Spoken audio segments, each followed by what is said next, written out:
Hello guys, welcome to इकिडी Industries. तो आज मैं आपको साइंस का चैप्टर पढ़ाने वाला हूँ जिसका नाम है वर्क एंड एनर्जी। तो आप इस चैप्टर के नाम से समझ गए होंगे कि वर्क है। इस चैप्टर में वर्क के बारे में पढ़ाएंगे और एनर्जी के बारे में। तो आपको बता दूं, इन दोनों के अलावा भी पावर भी हम लोग पढ़ने वाले इसमें चैप्टर के जो नाम मैंने दिया पावर। तो सबसे पहले हम लोग वर्क और एनर्जी समझ लेते हैं। तो वर्क और एनर्जी दोनों सेम चीज है। अब मैं आपको रिलेट करके दिखाता हूँ। जैसे कोई आदमी है, ठीक है, अगर वो ज्यादा वर्क करता है तो उसे हम ज्यादा एनर्जेटिक कहते हैं। तो ज्यादा वर्क करता है ज्यादा एनर्जेटिक, और वही इंसान कम अगर वर्क करता है तो उसे कम एनर्जेटिक कहते हैं। तो आप समझ गए रिलेशन दोनों का। अभी हम और डिटेल में जाएंगे। तो सबसे पहले हम पढ़ लेते हैं वर्क। वर्क क्या होता है? तो एक बार मैं इसे मिटा देता हूं।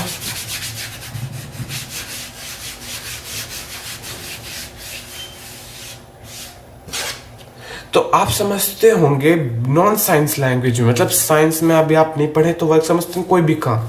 जैसे मैं यहाँ पे बैठ के लिख रहा हूं तो आप समझ होंगे मैं अभी वर्क कर रहा हूं, पर आप गलत है। साइंस के नजरों में वर्क इसे नहीं कहेंगे। जैसे मैं अभी आपको बैठ के कैमरा के सामने आपको मैं पढ़ा रहा हूं, पर इसे हम लोग वर्क नहीं कहते हैं। तो वर्क होता क्या है?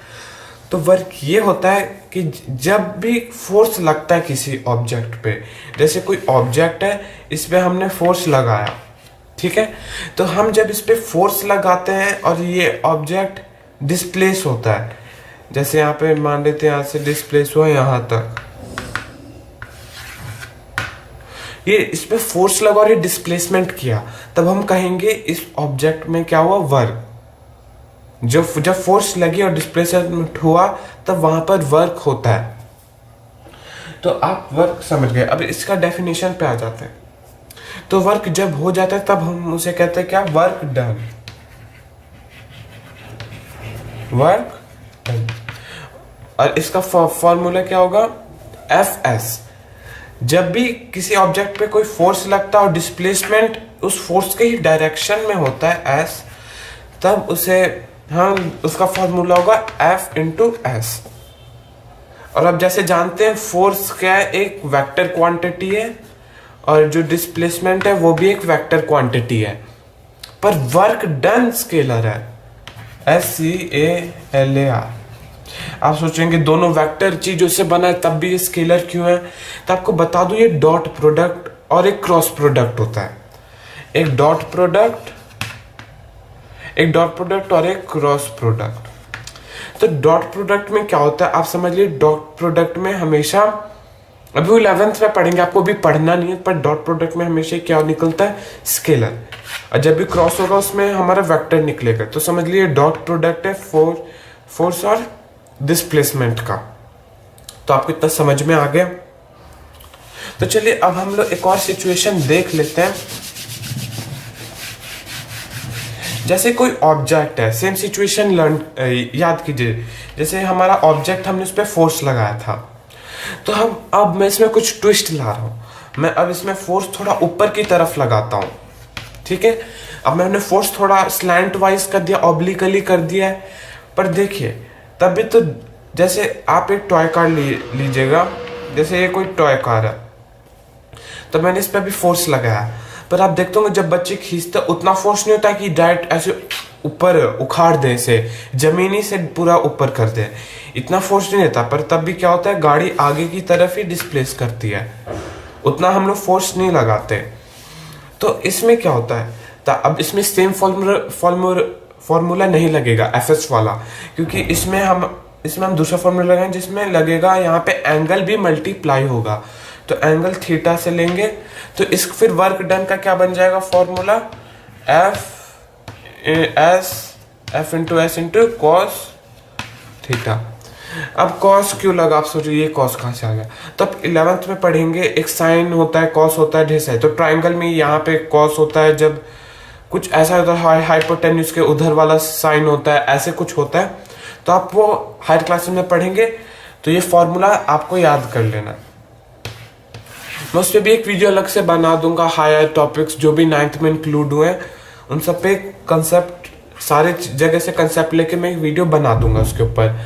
तो अब देख लेते हैं, आप ये समझ गए वर्क डन का होता है force into displacement into cos theta. तो चलिए अब आगे बढ़ते हैं। तो हाँ, अब वर्क डन को भी डिफाइन कर देते हैं। वर्क डन क्या होता है?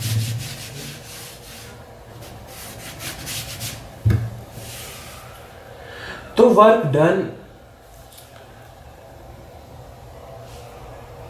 वर्क डन होता है तीन चीजों का मल्टीप्लिकेशन। एक बार लिख देता हूं, वर्क डन। तो work done by a force, तो work done by a force is equal to the product of component of force along the direction of motion of the object and the distance through which the point of application of the force moves. तो मैंने अभी जो definition पढ़ा उसमें आपने देखा होगा, मैंने उसमें डायरेक्शन भी क्या किया है, उसमें डायरेक्शन भी ऐड किया है उस डेफिनेशन मैंने डायरेक्ट। तो वर्क डन जो भी फोर्स का होता है वो होता है मल्टीप्लिकेशन उसके डिस्प्लेसमेंट का और उसके डायरेक्शन का। तो अब मैं बता दूं उसके डायरेक्शन का कैसे है। अब डायरेक्शन क्यों लीजिएगा, जैसे एक ऑब्जेक्ट हुआ, ठीक है, वो ऐसे स्लैंट पे चल रहा है और हम बहुत कम फोर्स लगा रहे इधर पर, वो तो ऑब्जेक्ट इधर मूव कर रहा है।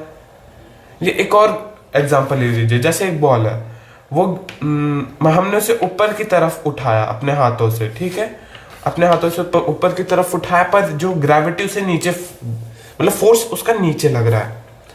तो ग्रेविटी यहाँ पे माइनस, मतलब ग्रेविटी नेगेटिवली एक्ट करेगी, इसलिए मैंने डायरेक्शन भी लिया था वर्क डन में। तो वर्क डन में माइनस फोर्स हो जाएगा। जब आप इसका जब वर्क डन निकालेंगे माइनस एफ इंटू एस करेंगे। अब आप समझ गए होंगे इसलिए मैंने डायरेक्शन वर्क डन में क्यों अप्लाई किया।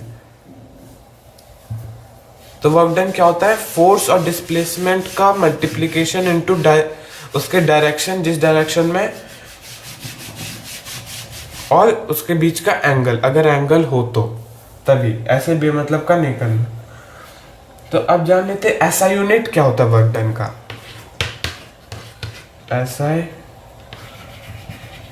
यूनिट ऑफ वर्क डन, तो वर्क डन का ऐसा यूनिट होता है जूल। आपने पढ़ा होगा एनर्जी का भी वर्क डन जूल होता है, तो वो आगे अभी मैं बताऊंगा। एनर्जी का भी जो वर्क डन, सॉरी, एनर्जी का जो एसआई यूनिट होता है वो भी जूल होता है।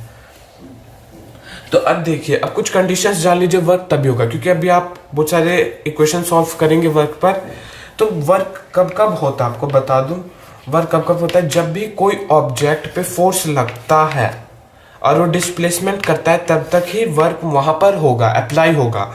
जब तक वो फोर्स लगे उस पर वो डिस्प्लेसमेंट करता है। जैसे आपने एक वॉल को धक्का दिया, तो आप तो पूरा अपनी जान लगा के धक्का देंगे, आप फोर्स लगा रहे पर डिस्प्लेसमेंट नहीं हो रहा है। इसलिए क्या हो रहा है, यहाँ पे जो वर्क है वो नहीं, वहां पे नहीं, आप कोई वर्क नहीं कर रहे वहां पे। तो अब जान लेते हैं वर्क, जो वर्क डन है वो किन किन फैक्टर्स पे डिपेंड करता है। उसे मैं एक और बार डिटेल में बता देता हूं।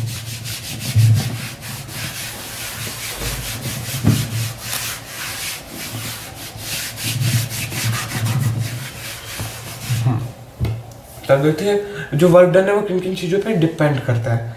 तो वर्क डन डिपेंड करता है फोर्स अप्लाइड और डिस्प्लेसमेंट, फोर्स पे, डिस्प्लेसमेंट पे और उसके बीच के एंगल थीटा पे। इन्हीं चीजों से आप वर्क डन निकालेंगे। किसी भी क्वेश्चन में अगर वर्क डन आपसे पूछा जाएगा तो आप यही जो तीनों चीजें, वो चीजें आप मल्टीप्लाई करके निकालेंगे। इन्हीं चीजों पे वर्क डन डिपेंड करता है। अब मैं और कुछ चीजें बता देता हूँ जो आपको इक्वेशन प्रॉब्लम सॉल्व करने में आप वहां फंस चल सकते हैं। तो एक और बार आपको रिवाइज भी हो जाएगा। तो वर्क डन एफएस कब होता है, जब भी कोई भी फोर्स डिस्प्लेसमेंट के ही डायरेक्शन में, नहीं, फोर्स जिस डायरेक्शन में लग रहा है उसी डायरेक्शन में डिस्प्लेसमेंट भी हो, तब एफएस लगता है, ठीक है। तो जब भी जो वर्क डन होगा वो F into force into displacement होगा। अब एक और आ जाता है, अगर फोर्स डिस्प्लेसमेंट के डायरेक्शन में नहीं लग रहा, फोर्स लग रहा है अपोजिट, ठीक है, तो इस केस में क्या होगा, हमारा जो फोर्स होगा वो नेगेटिव हो जाएगा। अभी मैंने बताया था कि वर्क डन किन किन चीज़ों पे डिपेंड होता है, तो वहाँ से आप याद करिए और माइनस एफ एस हो जाएगा, वहाँ पे जो वर्क डन होगा वो माइनस में हो जाएगा। एक और तीसरा पॉइंट जान लेते हैं। अगर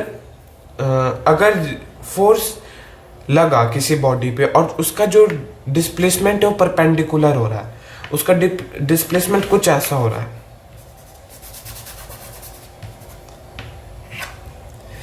फोर्स इधर लग रहा है पर उसका जो डिस्प्लेसमेंट है वो इधर हो रहा है।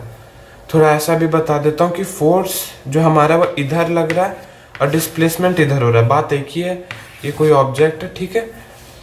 तो आप देखें तब वहाँ पर क्या होता है, अगर वहाँ पे जो डिग्री होती है उन दोनों के बीच में, थीटा 90 डिग्री हो जाता है। यहाँ पे देखिए जो थीटा होता है वो 90 डिग्री हो जाता है। तो ऐसे केस में आप आगे चल के पढ़ेंगे कॉस का पूरा टेबल, उसमें हर डिग्री का बताया जाता है। जैसे कॉस 180, जो आपको मैंने माइनस वाला चीज बताया अपोजिट में लगता है, तो अपोजिट लगने वक्त जो फोर्स और डिस्प्लेसमेंट के बीच के डिग्री बनता है उन दोनों के बीच में, वो हो जाता है 180 डिग्री। तो इससे कॉस क्या हो जाता है 180 डिग्री। आपको मैं एक चार्ट दूंगा अगले वीडियो, जल्द से जल्द, अगले नहीं मतलब आने वाले, आप सब्सक्राइब कर दीजिए कि आपको नोटिफिकेशन आ जाए उस वीडियो का। तो जो कॉस 180 होता है वो होता है -1। अब मैं आपको पूरा चार्ट दूंगा, और कॉस जो 90 होता है 0, कॉस 90 0, कॉस 180 होता है -1। तो इसी फॉर्मूले से हम -fs करते हैं जब वो दोनों अपोजिट डायरेक्शन में होते हैं। अब दोबारा अपने टॉपिक पर आते हैं, परपेंडिकुलर वाले चीज पर। तो देखिए जैसे कोई ऑब्जेक्ट है, फोर्स यहाँ लगा और डिस्प्लेसमेंट हुआ यहाँ, तो यहाँ पे 90 डिग्री बना और जिससे क्या हो जाएगा, वर्क डन 0, ठीक है। तो इससे क्या हो जाएगा, वर्क डन 0। अब आप सोचेंगे कि अब ये कहाँ का अप्लाई होगा, कोई फिजिकल एग्जाम्पल दो, तो मैं फिजिकल एग्जाम्पल दे देता हूँ। जैसे आप कोई बकेट है, ठीक है, कोई बकेट है और उसे एक बच्चे ने कर वो जा रहा है, तो जब उसे वो हाथ में पकड़ेगा तब वो उसका क्या होगा, फोर्स ऊपर की तरफ, ठीक है, वो ऊपर ऐसे पकड़कर वो जा रहा है constantly in a constant speed पर सीधा। तो जब वो जाएगा तो उसका डिस्प्लेसमेंट तो यहाँ हो रहा है पर फोर्स यहाँ लग रहा है, तो उसका क्या मतलब होगा, जो बकेट है उसने उस पर कोई वर्क डन नहीं हुआ, तो उसका क्या हो जाएगा, F into S into cos 90 0 होता है, तो 0 into F S is equal to 0, तो उस पर कोई वर्क डन नहीं होगा। तो आपको कुछ ऐसे आपके क्वेश्चन आंसर्स में आपको कुछ क्वेश्चंस ऐसे पूछे जाएंगे जिससे बच्चे ज़्यादातर जहाँ गलती करते हैं वैसे क्वेश्चन पूछते हैं आपको, तो मैंने आपको बता दिया, आप तो फुल मार्क्स ऐसे ही लाएंगे, मुझे पक्का विश्वास है आप लोग फुल मार्क्स जरूर लाएंगे। तो मैं हाँ एक और एग्जांपल दे देता हूँ। क्वेश्चन में बहुत बार पूछते हैं कि कोई ऑब्जेक्ट सर्कुलर पाथ पे घूम रहा है, जैसे कोई ऑब्जेक्ट है ये इसके राउंड घूम रहा है, ठीक है। तो मान लीजिए यहाँ पे सन है और यहाँ पे हमारा प्लैनेट है, तो इसका जो फोर्स है वो ग्रेविटेशन द्वारा, सन के ग्रेविटेशन के थ्रू वो राउंड घूम रहा है, ठीक है। तो फोर्स कुछ ऐसा लगेगा यहाँ आपकी तरफ, ठीक है, फोर्स यहाँ लग रहा है पर हमारा डिस्प्लेसमेंट सर्कुलर, हमारा डिस्प्लेसमेंट एक्चुअली यहाँ पे होता है टेंजेंशियल, तो जिससे गोल गोल घूमता है, लिख देता हूँ टेंजेंशियल। हमारा जो डिस्प्लेसमेंट हो रहा है वो टेंजेंशियल हो रहा है इस यहाँ पे फोर्स के, सेंट्रीपिटल फोर्स के टेंजेंशियल, तो जहाँ पे 90 डिग्री बन जा रहा है जिससे cos 90 हो गया 0 और कोई वर्क डन प्लैनेट पर नहीं हो रहा है। सेम अप्लाई होगा एटम के अंदर, तो एटम के अंदर यहाँ पे न्यूक्लियस होता है जहाँ प्रोटॉन न्यूट्रॉन होता है और यहाँ पे इलेक्ट्रॉन्स, तो इलेक्ट्रॉन्स भी गोल गोल सर्कुलर पाथ पे घूमते हैं जिससे इलेक्ट्रॉन पे भी कोई वर्क डन नहीं हो रहा, क्योंकि ये दोनों 90 डिग्री। आप समझ गए होंगे, कॉन्सेप्ट आपको एकदम क्लियर हो गया होगा। तो अब हम आगे बढ़ते हैं। आप अभी क्वेश्चन आएंगे अगले पूरा अगला वीडियो पूरा इक्वेशन पे ही बेस्ड होगा, तो आप अच्छे से इसे नोट कर लीजिए, जिससे आप कोई भी क्वेश्चन मिस ना कर पाए फ्यूचर में भी कभी कोई क्वेश्चन ऐसा आया तो आप हर चीज़ सॉल्व करके आए। तो अब मैं एनर्जी की बात करता हूँ, वर्क वहाँ पे ख़त्म, पूरा चैप्टर क्लोज। अब एनर्जी, तो एनर्जी क्या होता है? एनर्जी होता है capacity of a body to do work. Capacity of a body to do, ठीक है, किसी भी बॉडी की कैपेसिटी कि वो कितना वर्क कर पाएगा। जैसे हमने कहा था अमाउंट ऑफ वर्क में ज़्यादा होगा, अगर अमाउंट ऑफ वर्क ज़्यादा होगा तो एनर्जी भी ज़्यादा लगेगा, अमाउंट ऑफ वर्क कम होगा तो एनर्जी भी कम लगेगा। तो मैं अब आपको बता देता हूँ एनर्जी की ऐसा यूनिट, जैसा हमने पढ़ा था जूल होता है, जो वर्क की भी होता है। तो यही कुछ सिमिलैरिटीज़ हैं वर्क एनर्जी में। और एनर्जी एक स्केलर क्वांटिटी है, हाँ ये भी एक स्केलर क्वांटिटी, जैसे वर्क डन एक स्केलर क्वांटिटी था, वैसे एनर्जी भी स्केलर क्वांटिटी है। याद रखिएगा, स्केलर कहीं पे भी पूछा जाए तो स्केलर क्वांटिटी होता है। अब आ जाते हैं इसके टाइप्स। अब एनर्जी, अब हम टाइप्स में पढ़ रहे हैं, एनर्जी आपको क्लियर ही हो गया होगा। बॉडी जितना अमाउंट ऑफ एनर्जी पोजेस करती है उतना ही अमाउंट ऑफ वर्क उसके इक्वल होगा, मतलब equal amount of energy possessed, sorry amount of energy possess is equal to amount of work done, ठीक है। Amount of energy is equal to amount of work. अब आते हैं टाइप्स ऑफ। तो सबसे पहला टाइप हम पढ़ते हैं मैकेनिकल का, मैकेनिकल एनर्जी। मैकेनिकल एनर्जी क्या होता है? तो मैकेनिकल एनर्जी वो एनर्जी जो किसी बॉडी को मैकेनिकल वर्क करने को एनेबल करती है। Energy that enables a body to perform a mechanical work is called mechanical energy. अब मुझे हर बात लिखने की जरूरत नहीं, आप नोट कर लीजिए। एक और बार डेफिनेशन अच्छे से बोल देता हूँ। Mechanical energy is the energy that allows a body to do a mechanical work, okay, that allows a body to do a mechanical work is called a mechanical energy, ठीक है। और हाँ, मैकेनिकल एनर्जी के भी 2 types आते हैं, kinetic energy के, potential energy P. Kinetic energy और पोटेंशियल एनर्जी, और इन दोनों का सम को कहते हैं mechanical energy. Kinetic energy plus potential energy is equal to mechanical energy, ये आप बात याद रखिएगा। Kinetic plus potential is equal to mechanical energy. तो अब बात करते हैं काइनेटिक एनर्जी होता क्या।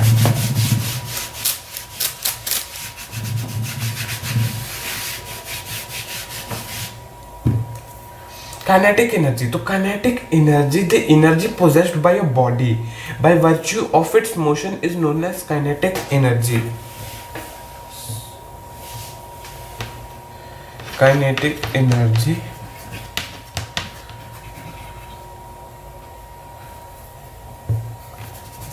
मेरे को डेफिनेशन लिखने की जरूरत नहीं, आप तो आप नोट कर लीजिए मैं जो बोल रहा हूँ। एक बार डेफिनेशन बोल देता हूँ। The energy possessed by a body by virtue of its motion is known as kinetic energy, ठीक है। या लिख देता हूँ,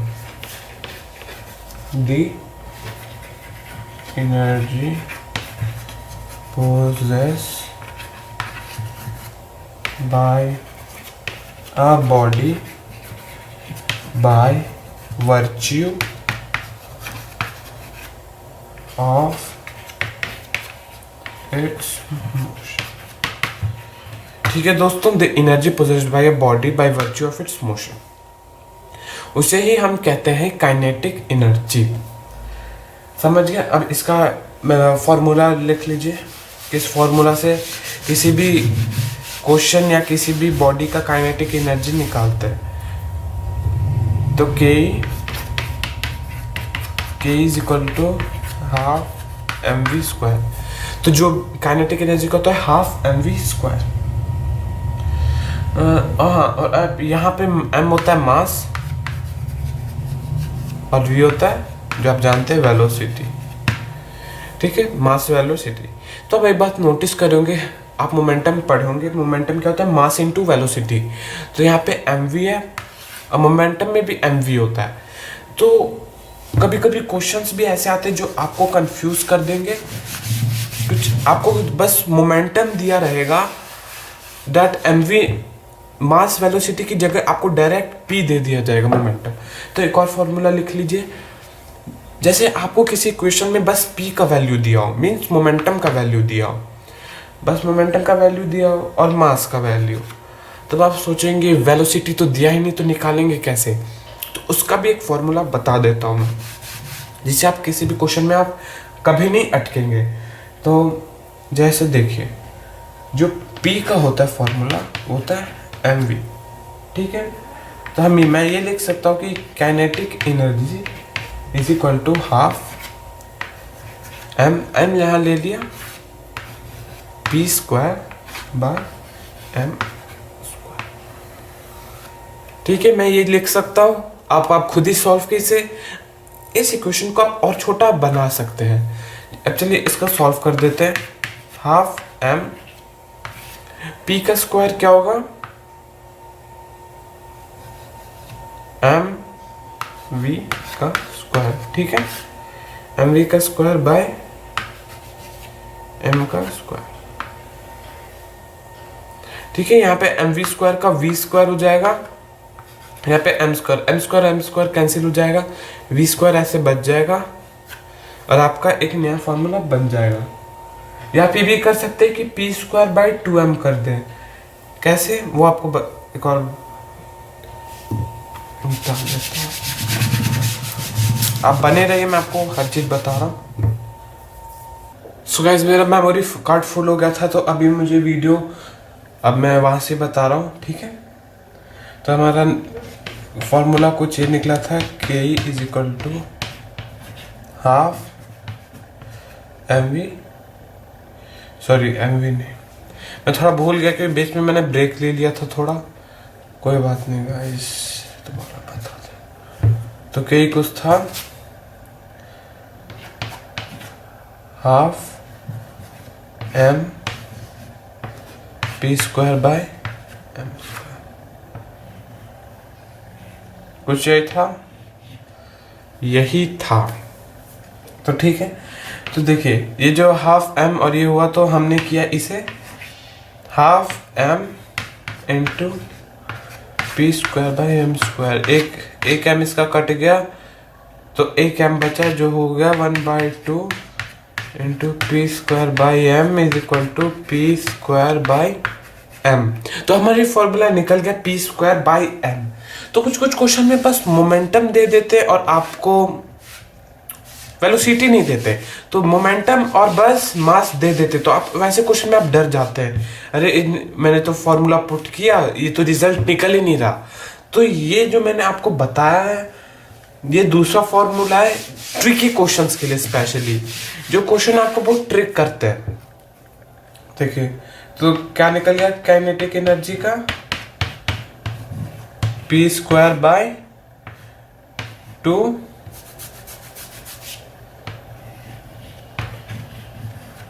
2m, P square by 2m। थोड़ा बोर्ड मैंने गीले कपड़े से पोंछ दिया है, इसलिए थोड़ा प्रॉब्लम हो रहा है लिखने में। जल्दी से कॉपी में नोट कर लीजिए, वीडियो को पॉज कर दिया कीजिए अगर आप देख या आपको कुछ मिस हो गया, इसलिए वीडियो को पॉज करके दोबारा देख लीजिए, कुछ भी करके आप बस नोट कर लीजिए और लर्न कर लीजिए। तो चलिए आपको समझ में आगे तक अब जाते हैं पोटेंशियल एनर्जी पे। Potential energy, potential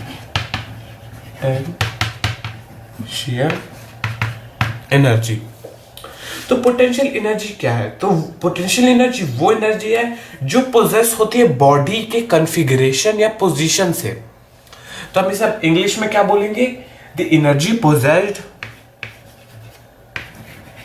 the energy possessed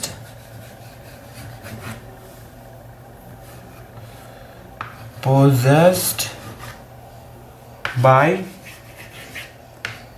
a body by a body due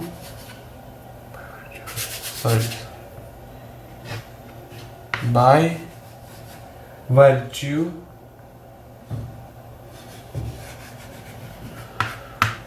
of its position or configuration.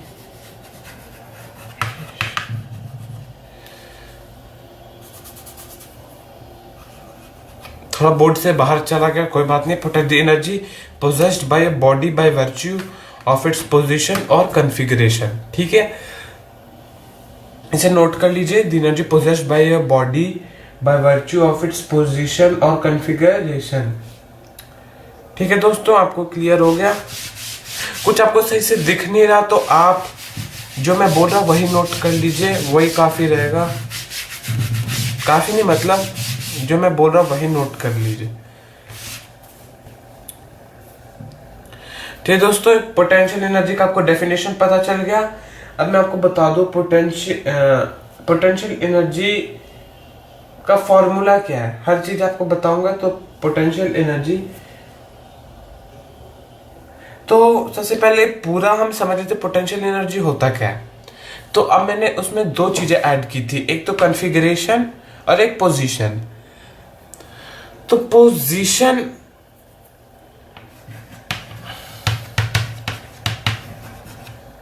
और कॉन्फ़िगर,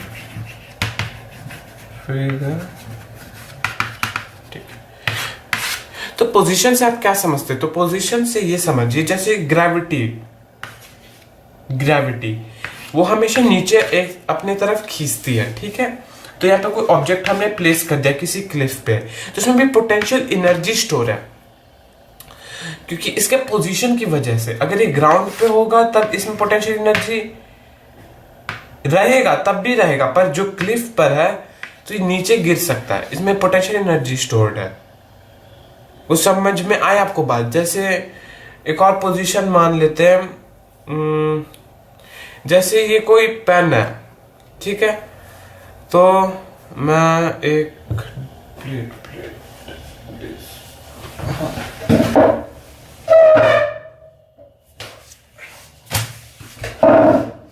तो ये मैंने कॉपी लिया। ठीक है, तो इसके यहाँ पे पोजीशन, ये चौक का पोजीशन है, अभी पोजीशन, तो इसमें भी पोटेंशियल एनर्जी स्टोर्ड है। आप देख पा रहे हैं ये जो चौक मैंने यहाँ पे चौक पीस रखा है, यहाँ पे ऐसे रोक के, तो इसमें भी पोटेंशियल एनर्जी स्टोर है। तो जैसे मैं इस अपनी उंगली को हटाता हूं तो क्या हो रहा है, काइनेटिक एनर्जी में कन्वर्ट हो जा रहा है, ये नीचे गिर जा रहा है, क्योंकि ग्रेविटी की वजह से, इसके पोजीशन के कारण इसमें एनर्जी आया है। पोटेंशियल एनर्जी को हम ये भी कर सकते हैं the energy which has potential, हम ये भी कह सकते हैं energy which has potential to do work, energy which has potential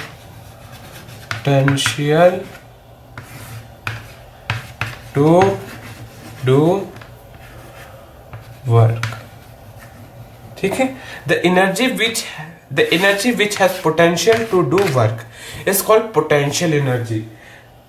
ये भी हमने एक और फॉर्मूला देखिए, एक और डेफिनेशन अच्छा सा डिराइव किया, तो एग्जाम में लिख के पक्का आइएगा। तो आपने इतना सब समझ लिया, ठीक है।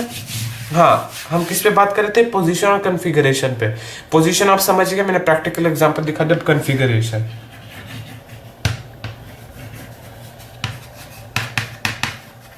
देखिए कॉन्फ़िगरेशन कैसे, कॉन्फ़िगरेशन उसके शेप की वजह से, मतलब कि कॉन्फ़िगरेशन उसको किस स्टेट में अभी उसकी वजह से। तो जैसे आप देख लीजिए बो एंड एरो के इस कॉन्फ़िगरेशन में, इसमें क्या हो गया, पोटेंशियल एनर्जी स्टोर हो गया, हमने स्ट्रेच किया, तो इसका कॉन्फ़िगरेशन ऐसे में, जैसे आपको दिखा दूं, अभी मैंने ये कोई जेल पेन का लीड लिया, इसे मैं जस्ट ऐसे भी ऐसे करूंगा, ठीक है, यहाँ से पकड़ के ऐसे बेंड, ठीक है। बेंड करने पे इसके कन्फिगरेशन में क्या आ गया, पोटेंशियल एनर्जी, इसके कन्फिगरेशन की वजह से। जैसे छोड़ूंगा दोबारा अपने पोजीशन में आ गया, देखिए। तो ऐसे ही कन्फिगरेशन से किसी भी ऑब्जेक्ट में पोटेंशियल एनर्जी आती है। अब तो चलिए पोटेंशियल एनर्जी का ऐसा यूनिट क्या होता है, जल्दी पता है। पोटेंशियल एनर्जी है तो एनर्जी का ऐसा यूनिट जूल, तो पोटेंशियल एनर्जी का भी ऐसा यूनिट जूल ही होगा, ठीक है। तो और पोटेंशियल एनर्जी क्या है, तो पोटेंशियल एनर्जी कौन सी क्वांटिटी, कैसी टाइप की क्वांटिटी है, स्केलर क्वांटिटी, ठीक है। वो स्केलर क्वांटिटी और उसका जो ऐसा यूनिट है वो जूल। अब कोई भी बॉडी एक साथ काइनेटिक एनर्जी भी पोजेस कर सकता है और पोटेंशियल एनर्जी भी। अब मैं आपको बता देता हूं पोटेंशियल और काइनेटिक दोनों कैसे होता है।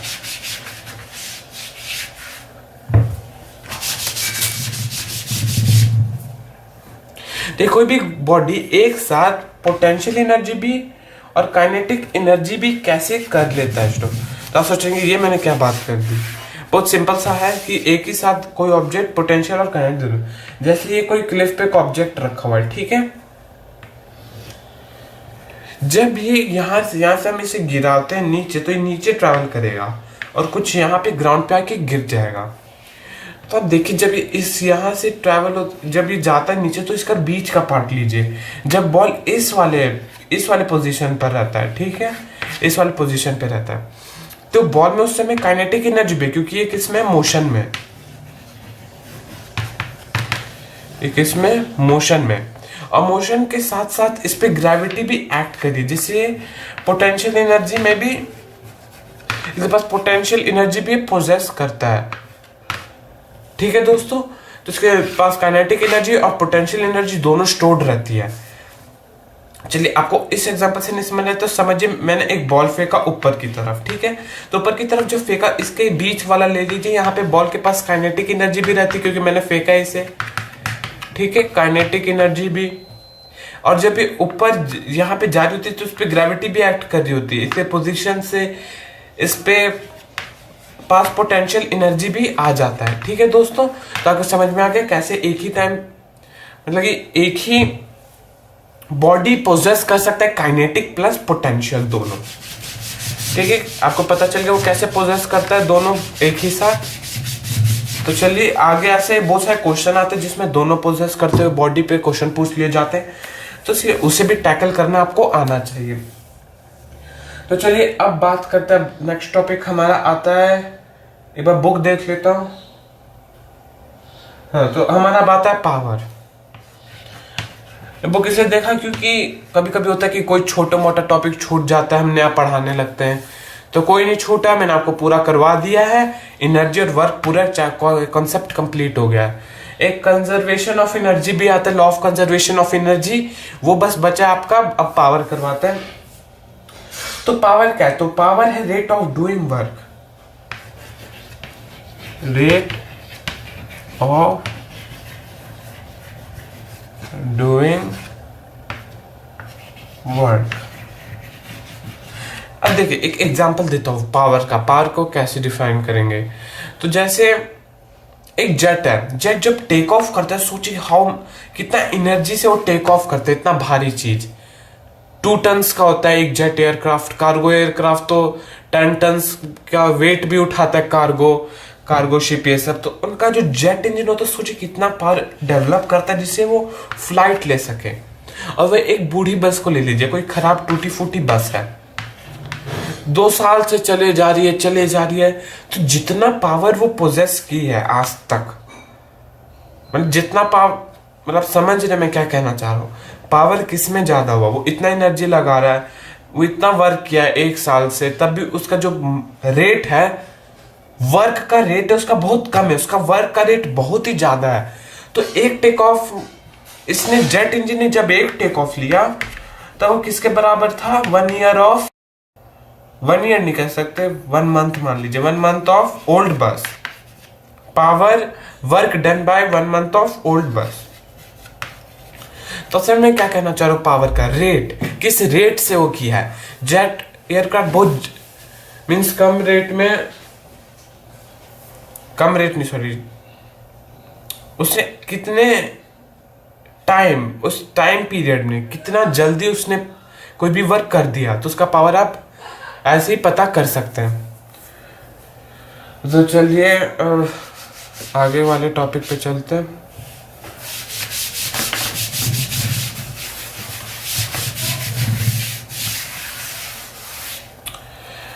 ये हो गया। अब पावर हमारा हो चुका है, नहीं पावर अभी नहीं, अभी उसका डेफिनेशन, हर चीज डेफिनेशन हो गया। अब उसका फॉर्मूला पे आता है। पावर, पावर को किससे डिफाइन करते हैं? पी से।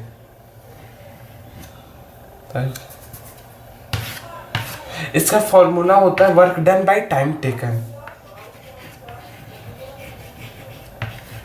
वर्क डन बाय टाइम, आप ये बात याद रखिएगा, work done by time taken work का फॉर्मूला है। जैसे हम क्या लिखते हैं? W/T, work done by time. ठीक है, W/T इसका फॉर्मूला था। और पावर को एक्सप्रेस करते हैं वॉट्स में, वाट। ठीक है, देखिए वाट का सिंबल नहीं है, वर्क डन का है। ठीक है, वाट का भी सिंबल W से डिनोट करते, तो वर्क डन और वाट को एक मत समझ लीजिएगा, दोनों अलग अलग चीजें। और एक बॉडी जब 1 जूल पर सेकंड पे काम करती है तब उसका पावर होता है 1 वाट। 1 जूल पर सेकंड पे जब कोई भी ऑब्जेक्ट काम करता है तब उसका पावर होता है 1 वाट के बराबर। ठीक है, 1 जूल पर सेकंड पे जब काम करते हैं तो उसका क्या होता है? 1 वाट उसका पावर होता है। और पावर के स्केलर क्वांटिटी, ये बात याद रखिएगा, पावर स्केलर क्वांटिटी है। ठीक है, स्केलर क्वांटिटी है पावर। और क्या रह गया? हाँ, अब इसका एक और यूनिट होता है, वाट ही नहीं रहता इसका यूनिट, इसका यूनिट एक और होता है हॉर्स पावर। नहीं, हॉर्स पावर अलग है और हॉर्स पावर अलग है, तो इसका एक और यूनिट होता है हॉर्स पावर।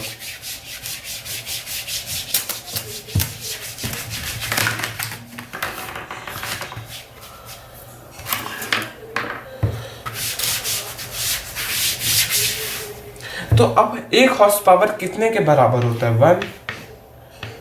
1 हॉर्स पावर की बात करें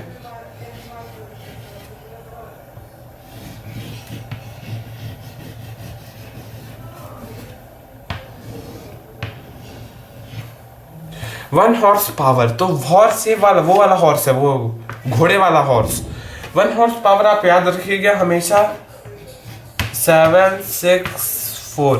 किसी किसी क्वेश्चन में वाट की जगह बस हॉर्स पावर देते हैं, तो हॉर्स पावर को आपको वाट में जो कन्वर्ट करना होगा तो यही अब देख लीजिएगा, 764 वाट होता है। और एक हॉर्स पावर में 0.764 किलो वाट होता है। ठीक है, किलो वाट। अब किलो वाट का यूज होता है इंडस्ट्रीज, फैक्ट्रीज, इन सब में बस वाट नहीं, बहुत कम है। जबकि घर के अप्लायंसेस सारे मिला के 1 kW यूज कर ले, 1 kW यूज कर लेते हैं। KWH, kilo power by hour, ये इंडस्ट्रियल यूनिट है पावर का। तो ये मेनली हाउसेज में यूज होता है, इंडस्ट्रीज में, फैक्ट्रीज में, इन्हीं सब जगह पे KWH का यूज होता है। तो अलग टॉपिक एक वीडियो में बनाऊंगा। अभी और भी एडिशनल चीजें मैं पीछे बताना भूला नहीं हूँ, मतलब मैं अगला वीडियो रखा एक और आएगा वर्क एंड एनर्जी पर, वो आप जरूर वीडियो देखिएगा। तो चलिए अब आगे चलते हैं। Transformation of energy. Transformation of energy क्या होता है? तो change of one form of energy into another is called transformation of energy.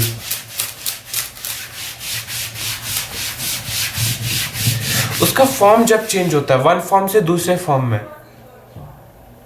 The change of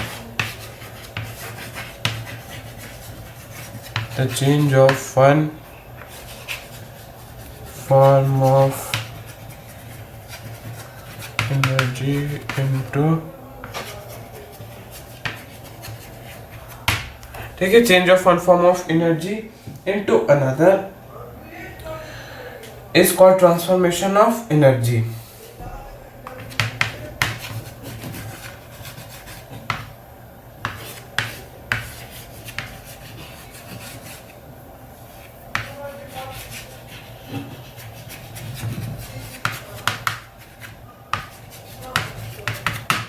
transformation of energy इसे कहते हैं। तो अब मैं बताता हूँ ट्रांसफॉर्म कैसे होता है। तो जब बॉडी फेंकते हैं, चलिए अभी जो पढ़ा है उसी में से ढूंढ लेते हैं, आपको कोई एक्स्ट्रा नहीं जाना। ट्रांसफॉर्म मतलब बहुत आसान है। जैसे एक बैटरी से बल्ब जोड़ा, तो किस में जो केमिकल एनर्जी है वो इलेक्ट्रिकल में चेंज हो रही है, और इलेक्ट्रिकल जो एनर्जी है वो किस में चेंज हो रही है, हीट में और लाइट में। ठीक ठीक है। तो एक जो पिछले से पढ़ा उससे ले लेते हैं। जैसे एक बॉल पोटेंशियल एनर्जी जिसे फेंका गया, इसमें काइनेटिक प्रोसेस होता है। तो क्या हो रहा है, पोटेंशियल से काइनेटिक में ट्रांसफर हो रहा है। तो एक बहुत सिंपल सा बताया एग्जांपल और भी है कि एक इलेक्ट्रिकल एनर्जी जब बल्ब को देते हैं, या ऐसे एक और चीज जब जैसे काइनेटिक एनर्जी जब किस में ट्रांसफर हुई, जैसे एक बॉल को फेंका, ठीक है, तो जब फेंका तब यहाँ पे जब गिरा बॉल, तो किन के इसमें यहाँ पे काइनेटिक एनर्जी भी प्रोसेस हो रहा है, पोटेंशियल से काइनेटिक हुआ, और साउंड एनर्जी, हाँ साउंड भी आता है, तो साउंड एनर्जी भी एक फैक्टर ट्रांसफॉर्मेशन में आया साउंड एनर्जी। और बताइए और मैकेनिकल में आ गए, छोड़िए। तो चलिए आप समझ गए, अब हर चीज समझ गए। अब आते हैं the law of conservation of energy. तो इस पे भी मैं कह रहा हूँ एक और वीडियो बनेगा वर्किंग एनर्जी पे, तो इसे ऐसे समझा देता हूँ। According to law of conservation of energy, energy can be transfer from one form to another but the total amount of energy remain the same. ये कह रहा है कि जब कोई भी एनर्जी किसी दूसरे में ट्रांसफॉर्म होती है, तो जो टोटल अमाउंट ऑफ एनर्जी वो सेम रहेगा। जैसे ये जो पोटेंशियल एनर्जी था इसके बराबर होगा काइनेटिक और साउंड एनर्जी को जब हम ऐड करेंगे, काइनेटिक और साउंड एनर्जी को, तो जो उन दोनों का एडिशन होगा वो दोनों इक्वल होगा एक दूसरे के। तो ये बताता है law of conservation of energy. तो अभी मैं चैप्टर खत्म कर रहा हूँ, मेरा भी बहुत मुंह दर्द हो रहा है, मैं बोल बोल के थक गया हूँ, इसलिए चलिए चलते हैं, अगले वीडियो में मिलेंगे। लाइक सब्सक्राइब शेयर हर चीज जरूर कर दीजिएगा, आपको भी काम आएगा, और भी बच्चे उन सबको काम आएगा, तो शेयर करना जरूर मत भूलिएगा। तो अगली वीडियो में पक्का You'll find something else to watch, or just watch this video. I know we had a lot of fun, but you can't stay on this end screen forever. This video is over now, so why are you still watching this? Do you not have anything else? I have lots of other videos that you can watch, and I'm sure you'll enjoy them just as much. Now I'm actually kinda concerned. Did something horrible happen to you? Did you leave the room and forget you were watching YouTube? When you come back, I bet you're gonna be pretty confused. I would be too. Hey, are you subscribed to my channel? If you're not, you should totally subscribe to my channel. Thanks. And even if you're already subscribed to my channel, you could tell a couple friends to go subscribe to my channel. Because this video is over now. You'll find something else to watch, or just watch this video. I know we had a lot of fun, but you can't stay on this end screen forever.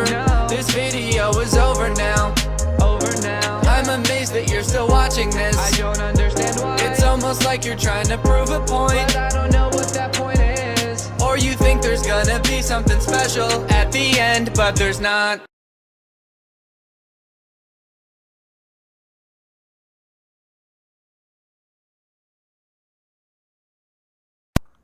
अभी तक रुके, अब आपको शायद जाना चाहिए।